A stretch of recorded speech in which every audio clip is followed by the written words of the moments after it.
और अब उसमें एक पर्दा भी डाल दिया गया है ताकि किसी को दिखे ना, लेकिन मोदी के काले कारनामे कभी छुपते नहीं, दुनिया को दिखाई देते हैं। और अब तो सारे उजागर होंगे जितने भी काले कारनामे उसने कर रखे हैं।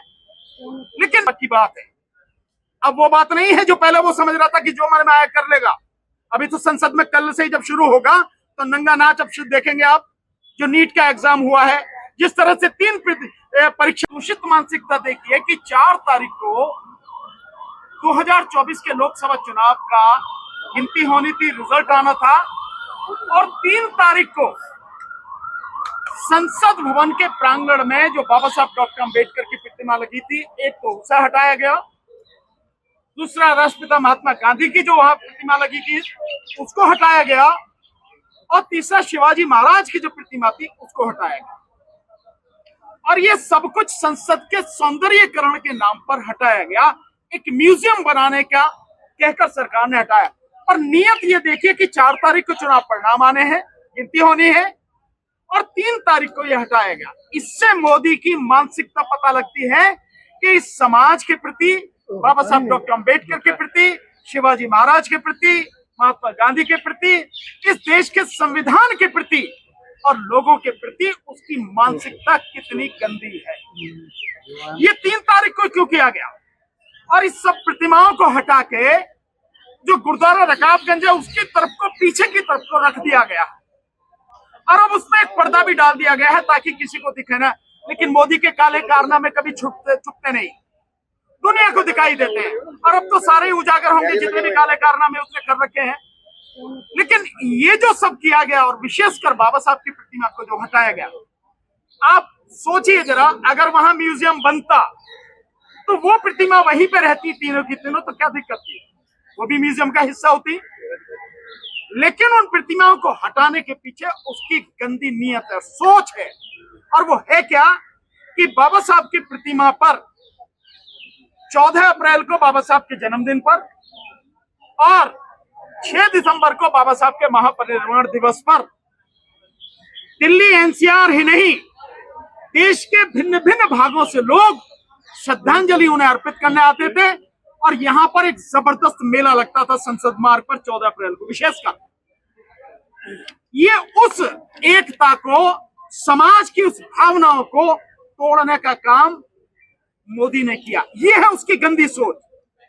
वो नहीं चाहता कि किसी भी तरह से बाबा साहब की उस प्रतिमा से बहुजन समाज के लोग, गरीब समाज के लोग, जिन्हें सत्ता से वंचित किया गया, जिन्हें तमाम अधिकारों से वंचित किया गया, वो उस मूर्ति से प्रेरणा लेकर संसद भवन, राजनीति और विधानसभा, इन सब में अपनी हिस्सेदारी दर्ज करा सके, उस तरफ अग्रसर हो सके।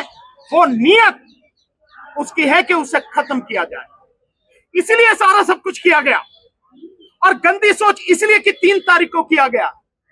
अगर करना ही था तो सबकी सहमति ली जानी चाहिए थी। 3 तारीख के बाद, 4 तारीख को परिणाम आने के बाद कर सकते थे। लेकिन मोदी तो ये मान के बैठा ना कि ये देश तेरी बपौती हो गई है और तू ही सत्ता में आएगा। हाँ ठीक है, आज की तारीख में सत्ता में है, लेकिन बहुत जल्दी सत्ता से उसका सफाया भी होगा, ये भी पक्की बात है। अब वो बात नहीं है जो पहले वो समझ रहा था कि जो मन में आया कर लेगा। अभी तो संसद में कल से ही जब शुरू होगा तो नंगा नाच अब देखेंगे आप।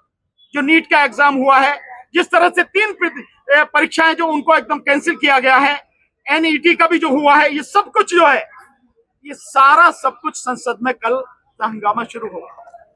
तो ये जो सब कुछ किया गया, हम सब लोग आज इसलिए इकट्ठे हुए हैं कि सारे वकील मिलकर ये आग्रह करते हैं सरकार से और तमाम विपक्ष के नेताओं से कि इस मुद्दे को उठाएं और बाबा साहब की प्रतिमा जहां जिस तरह से स्थापित थी, पूरे सम्मान के साथ वहीं स्थापित की जाए। महात्मा गांधी की प्रतिमा जहां सम्मान के साथ स्थापित थी, वहीं पूर्व की जगह पर स्थापित की जाए। और ठीक इसी तरह से शिवाजी महाराज की जो प्रतिमा थी जहां स्थापित थी, वहीं स्थापित की जाए। अगर ऐसा सरकार ने नहीं किया तो यह आंदोलन देशव्यापी आंदोलन होगा। मैं पहले भी कह चुका हूं, और आप देख रहे हैं कि कल पूरे बहुजन समाज के लोग कल यही जंतर मंतर पर फिर से जबरदस्त तरीके से आंदोलन इस बात को लेकर करेंगे। हम सब लोग इसीलिए यहाँ पर इकट्ठे हुए हैं। तो मेरा आग्रह सरकार से भी है, विशेषकर मोदी को चेतावनी है कि अपनी हरकतों से बाज आए। वैसे भी सत्ता से बाहर हो चुका है, 240 पे ही सिमट चुका है, और वो भी 240 बेईमानी से आई है, क्योंकि वायर की रिपोर्ट जो है आपके सामने आ रही है। 140 सीटों पर जितनी वोटें पड़ी उससे ज्यादा वोटें निकली है, तो बेईमानी सबके सामने है।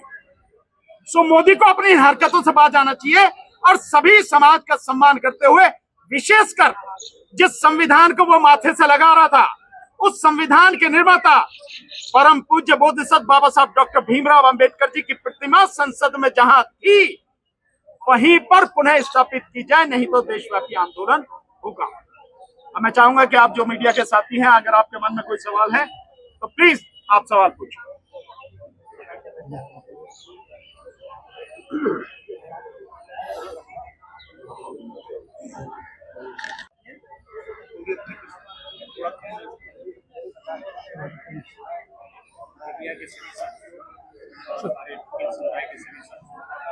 आज हम लोग इकट्ठा हुए हैं यहाँ पर जंतर मंतर पर।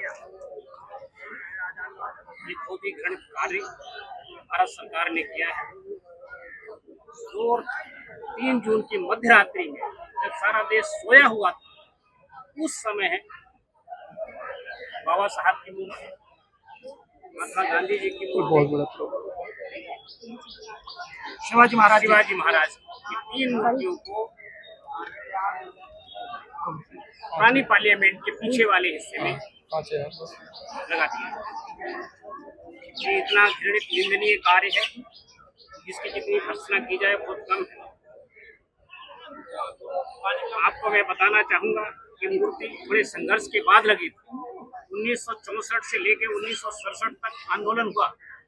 3 से 4 लाख लोगों ने आंदोलन किया। उसमें 75,000 लोग जेल के अंदर गए थे और कई लोग उनकी मौत हो गई थी जेल के अंदर। तब 2 अप्रैल 1967 को बाबा साहब की प्रतिमा यहाँ स्थापित की गई थी।